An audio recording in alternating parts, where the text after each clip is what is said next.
My sister and niece are moving in with us. You, a stranger, should go live in some cheap apartment," Henry said, leaving me wide-eyed in disbelief. I was so shocked, my mouth hung open. Not knowing can be terrifying. This house, owned by my in-laws, is actually in my name, Lisa. While I'm okay with transferring the ownership to Henry, I can't believe I'm still paying the $3,600 mortgage on it. After thinking for a while, I smiled and said, "I can move out, but then I'd want a divorce." Henry smirked back at me. "Well, Dad's gone, and you're of no use to me anymore." He seemed almost casual about it. "Since you brought it up, don't expect any share of the property." His condescending tone made me lower my face and cover my mouth. "Okay," I replied, trembling. Hearing my shaky voice, Henry burst into laughter. "Cry all you want. Did you think I'd beg you to stay? Blame yourself for being abandoned by your husband," he taunted. Clenching my fists, I held back my tears, or rather, my laughter. Henry had no idea what was coming for him, thinking he had the upper hand. To distract myself, I thought about where I would live next. Oh, that place would be perfect. A $2 million luxury condo sprang to mind. I'm Lisa, 34 years old. My husband, Henry, is 36 and works as an administrative staff member at a private girls' high school. He's quite popular among the students, receiving multiple gifts on his birthday. Whenever this happens, he would make a face as if to say, "Give me a break." "I hope you don't make that face in front of the girls who give you those gifts," I once remarked. He just clicked his tongue in response. As if I would. But why do they give them to me, even though I wear a wedding ring? "It's nice to receive from them," I said, reminiscing about my own high school days, when I had a crush on a teacher 10 years my senior. "Hey. If a scandal starts in my workplace, it spreads viciously," Henry would say. That's where he's serious, thankfully. Despite the attention from young students, I never worried about him crossing the line. His earnestness must come from his father, who was a teacher too. We live with Henry's parents in their house. We planned to move out once we had kids, but unfortunately, that hasn't happened yet. I also work part-time, but we don't have much savings beyond what Henry brings in. Living with my in-laws is comfortable, they're very kind to me. My main concern now is my father-in-law's deteriorating health. He's finding it harder to walk, and he can't enjoy his beloved walks as much anymore. So, we bought a wheelchair to take him out as much as possible. I switched to a morning shift at a bakery, so I could spend the afternoons with my in-laws. My parents are no longer with us, so I treasure my in-laws like my own parents. My parents left me some inheritance, but I still wish they were here. Henry has an older sister named Kelly, for years his senior. Kelly has a husband who works for a major company and a 17-year-old daughter named Rachel. Henry and I got married 10 years ago. Back then, Kelly, who was already working, often left Rachel at our parents' house. So, I've always been close to Rachel. She adores me like a real sister. Being an only child, I was thrilled, and we still keep in touch regularly, even though she doesn't need to stay with us anymore.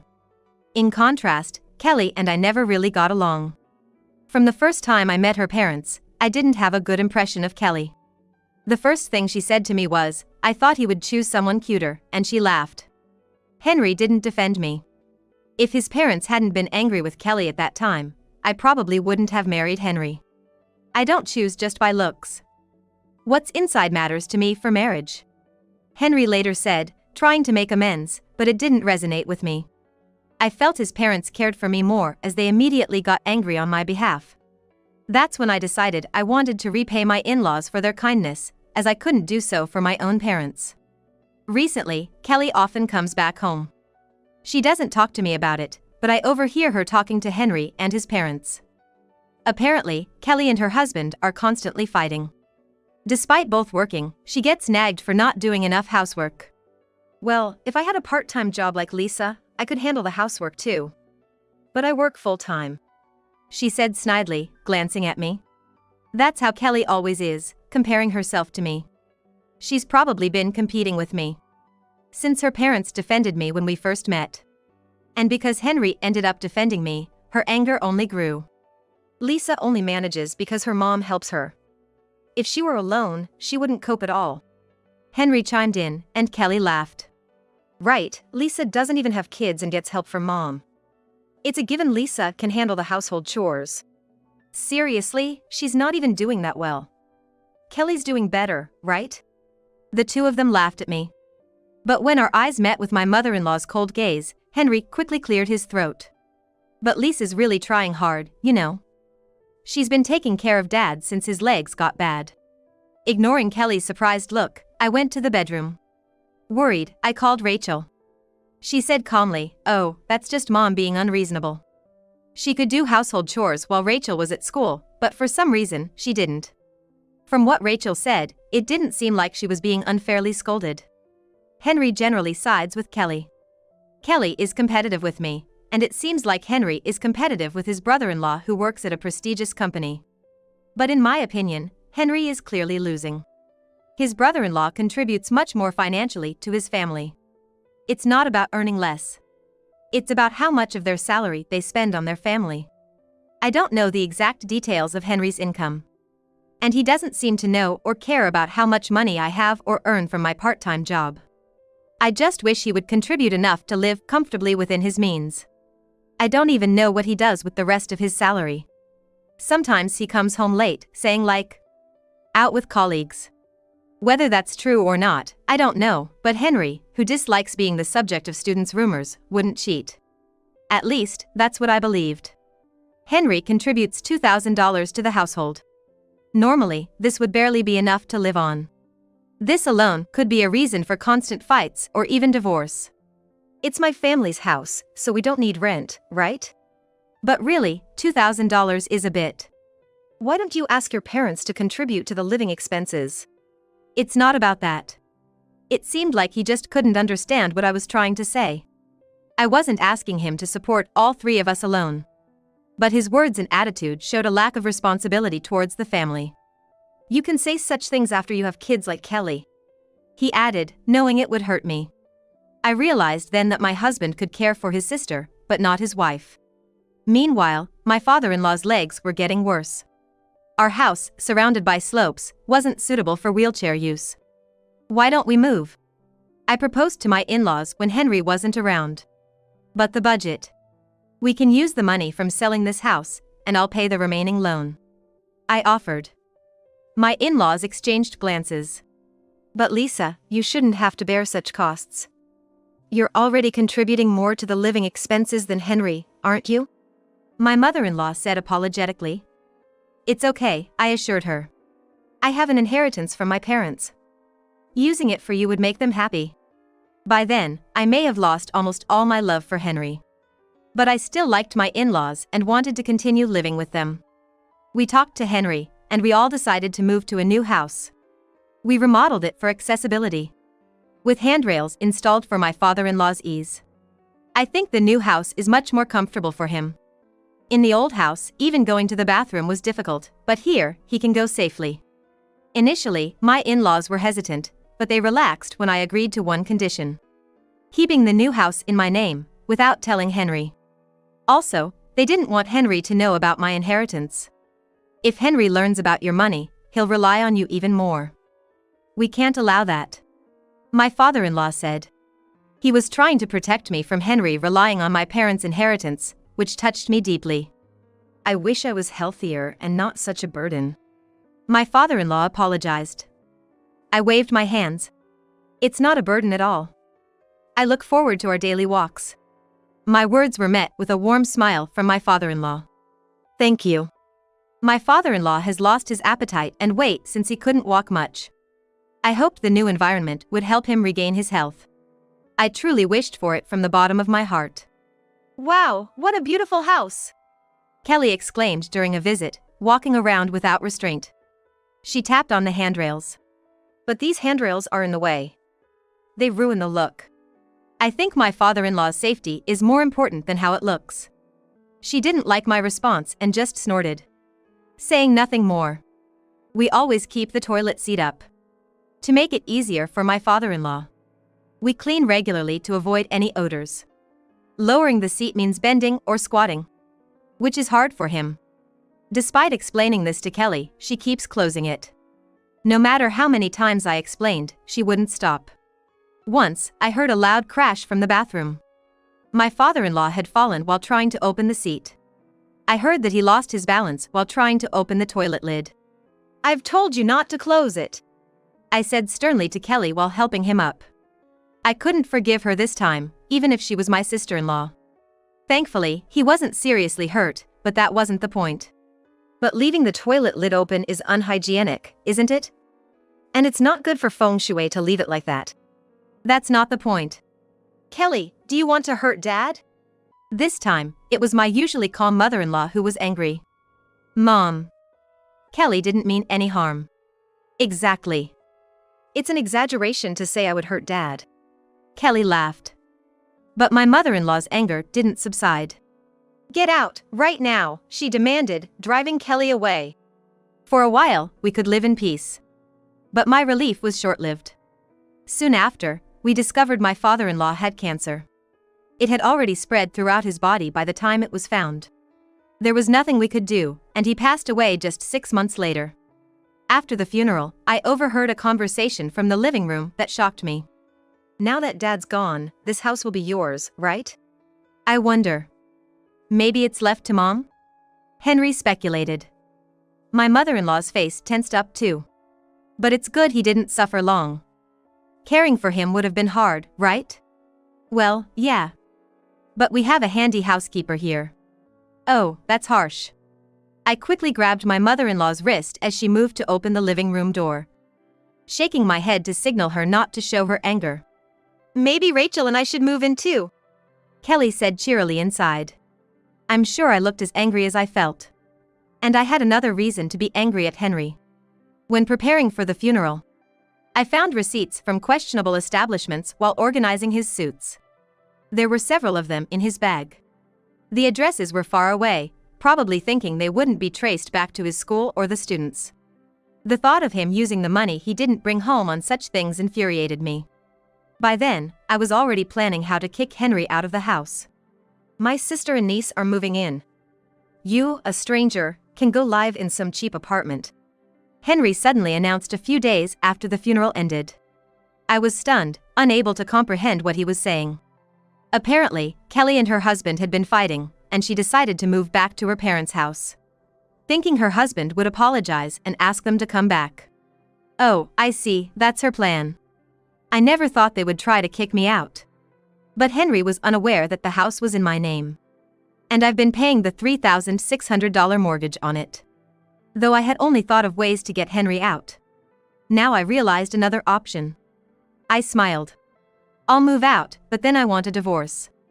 If I were to leave, I needed a divorce. So I wouldn't be harmed in the end. But Henry, unaware of my thoughts, just grinned back. "Well, now that Dad's gone, you're of no use to me," he said with a dismissive look. "Since you brought it up, there won't be any division of property." His condescending tone made me lower my face and cover my mouth.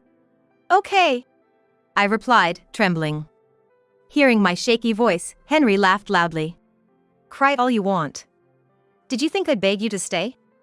Blame yourself for being abandoned by your husband." Clenching my fists, I struggled to hold back my laughter, knowing he had no idea what was coming for him. To distract myself from the ridiculousness of the situation, I thought about where to live next. Oh, that place would be perfect. I envisioned the $2 million luxury condo left to me by my parents. The real estate agent I hired mentioned that the family currently renting one of my properties is planning to move out soon. My parents left me several properties, and the rent from them provides me with a comfortable living. Among these, the condo, my parents' dream home, is special.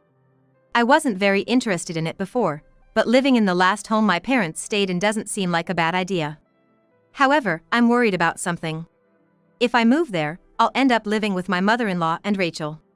I've been racking my brain trying to find a way to rescue them from living with those two. When I leave after divorcing Henry, I'll go to a facility. My mother-in-law announced it to Henry and Kelly when I told them about my decision to leave. "What? Why?" "Kelly's coming back to live here." "Yeah. Dad will be lonely if you say things like that." "Dad will be lonely?" I wondered what the daughter, who said it was good that her father passed away, was thinking. But at that moment, a plan came to my mind. I whispered to my mother-in-law, making sure the other two didn't hear. If they won't let me leave, getting kicked out is the next best thing. I ended up staying in the house for a while, with the divorce as a condition. Sharing a room with my mother-in-law until I found a new place to move. We executed our plan when Kelly and Rachel moved in. "Hey, there's no dinner for Dad," my mother-in-law said during dinner, causing the other three to freeze. "What? What are you talking about? Dad passed away." Henry was shocked, Kelly got angry, and Rachel looked worriedly at my mother-in-law. It was hard to keep Rachel in the dark. But it was necessary to not raise suspicion. "How can you say such things? Apologize to Dad. It's bad luck to talk like that, right, Dad?" My mother-in-law spoke to the empty chair where my father-in-law used to sit. I prepared a meal for him too, maintaining the charade. She continued to behave as if my father-in-law was still there. "If you close the toilet lid, Dad will be troubled." This was to punish Kelly and Henry, who had laughed at my late father-in-law. I also wanted to see if they would take responsibility for taking care of my mother-in-law. Kelly roughly grabbed her hand and took her to his portrait. "Where's Dad? He's gone. Look, there's the altar," Kelly yelled. Unfazed, my mother-in-law sat down opposite the altar. "He's right here," my mother-in-law said. Her gaze toward the altar and beyond. "All your horrible words and actions, Dad is watching. Always," my mother-in-law said in a calm, cold voice. Kelly looked horrified. "Stop it," Kelly cried, leaving the room. As expected, Kelly was the first to crack. "Mom's gone senile." "But the doctor says there's nothing wrong with her, right?" "Yes. She acts completely normal in public and in front of the neighbors. It's driving me crazy." "Right. But we still have the mortgage to pay, and without Mom's pension." I overheard them whispering in the living room, as I pretended not to listen while doing the dishes. Finding a facility won't be easy, and it's expensive. "Kelly, can you afford it?" "What? Of course not. I have to pay Rachel's college tuition until she graduates." It seemed they were more concerned about the mortgage and money than about my mother-in-law. Such pathetic people. I turned off the tap and interrupted their conversation. "I've found a new home. I can take Mom with me until we find a good facility." They looked at each other, and I added, "And about the mortgage, I've been the one paying it." "What? Really? So that means?" Henry mumbled to himself. "The part-time income minus living expenses, that's the amount that can be paid." I thought Henry would conclude. He probably thinks, now that Kelly's income is here, we're set. Pretending not to hear, I smiled at Henry. "If Mom and I leave, I'll transfer the ownership and mortgage payments to you." "Okay," he simply replied. I felt relieved that I could protect my mother-in-law. But then a new problem, or rather, a convenient situation for us, arose. Rachel, returning home from high school, approached me with a serious look for a consultation. She suspected Kelly might be having an affair. Apparently, one of Rachel's friends saw Kelly walking arm in arm with a man in a suit at night, someone different from her husband.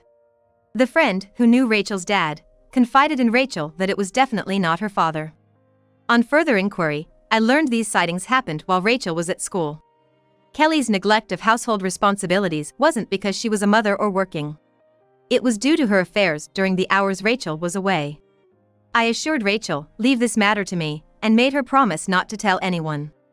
I then quickly hired a private investigator to look into Kelly's infidelity. Maybe Kelly felt relaxed since she was separated from her husband. Or perhaps she was contemplating divorce as well. But she let her guard down too soon. They were still legally married. The evidence gathered by the investigator confirmed her affair, leading her husband to initiate divorce proceedings. Rachel was to be taken in by her father, and Kelly faced demands for child support from her husband. Relieved, my mother-in-law and I left the family home and moved into the $2 million condo. One peaceful evening, the doorbell rang unexpectedly. When I checked, Henry and Kelly's were there. "What do you want?" I asked, feigning ignorance. "You're not answering your phone," Henry retorted angrily. "I'll be right out," I told my worried mother-in-law, not intending to let them into the house or even past the automatic doors. I thought I'd let them off the hook if they had stayed quiet. Sighing, I went out to the entrance hall. Let's not talk here, I suggested and drove us to a nearby cafe. In the car, Henry kept asking, "How can you afford to live in such a fancy condo?" It was left to me by my parents. I had been renting it out until now. "Why didn't you tell me something so important?" Henry demanded. I felt a twitch in my temple. Why should I? I've always contributed my share for living expenses, and this property doesn't fall under property division. After all, it was Henry who had insisted on no division of property. Upon reaching the cafe, their real concern turned out to be the mortgage of the family home. "Why is it so high? $3,600 a month." Henry fumed in a raised voice, barely containing his desire to yell. I sipped my coffee slowly and then smiled. That's the value of living in such a house, isn't it? Don't joke around. Henry slammed the table, drawing attention. Kelly intervened, trying to calm him down. But Lisa, you should have mentioned such a high mortgage. Their desperation almost made me laugh. No sign of gratitude for all the months I had been paying that amount. You never asked. And you pretty much left the whole name change process to me, didn't you? I hinted at their unfairness. But then again, it was understandable. Kelly was facing demands for child support from Rachel's father. She had also quit her job after the affair became known at work. As far as I was concerned, it was all self-inflicted. I turned to Kelly and said with a smile, "Tough situation, huh?" "What do you mean?" "Henry doesn't contribute much to the house." "What?" Kelly looked at Henry. Feeling her gaze, he mumbled, "Well, it's not like that." "Oh, right. We've only been out of the house for a few days." I realized she hadn't caught on yet. Henry warned me in a low voice, "Don't say unnecessary things." "What do you mean?" Kelly's eyes turned to me, demanding an explanation. I shrugged and pulled out several papers from my bag. "He only put in $2,000 and spent the rest at places like these," I said, laying out dubious receipts on the table. "What is this? You've been going to these kinds of places?" Kelly expressed her disgust and outrage, reading the names of the establishments aloud. "You're an idiot. That's disgusting." Kelly's outburst, after tossing away the receipts, seemed to hit a nerve with Henry. "What are you talking about? You're the one who's disgraceful, having an affair with a colleague." Their ugly spat unfolded right before me, making me want to tell them they were both equally to blame. As they argued, I quietly observed, sipping my coffee. Judging that a complaint from the cafe might be imminent, I spoke to Henry. "Oh, right. Sorry about that," I said, prompting him to stop arguing with Kelly. There was a sense of alertness in his tone, recognizing that he should be cautious. "What?" he asked, sounding probing. "I forgot to mention, there's a popular recreation center near this cafe." "Huh?"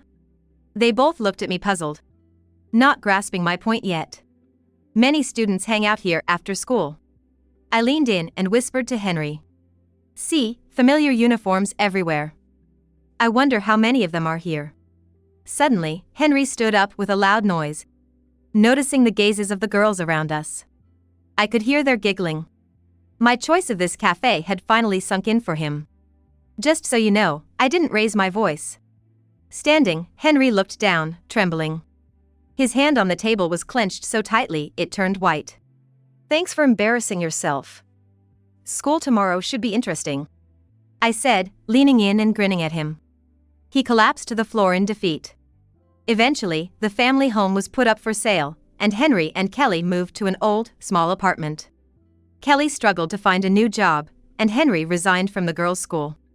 Apparently, there were complaints from parents about inappropriate staff members. Even if the phone call hadn't come, Henry would have likely resigned, but the call spread the rumors even further. The reason I knew about this was that one of Rachel's friends attended the school where Henry worked and shared the news. As Henry feared, the story spread wildly. Hearing this from Rachel, my mother-in-law shook her head in disgust, and I couldn't help but laugh. Once, Henry and Kelly came begging for help, relying on my inheritance and my mother-in-law's pension. They apologized profusely, but I quickly sent them away, saying, "No need for apologies now." I continue to live with my mother-in-law, and Rachel often visits our condo. She loves the view from the windows as much as I do. We spend our days looking out at the vast sky my parents once admired. With the curtains wide open, we enjoy our meals, feeling on top of the world. I cherish this life, hoping to show the filial piety to my mother-in-law that I couldn't show to my parents.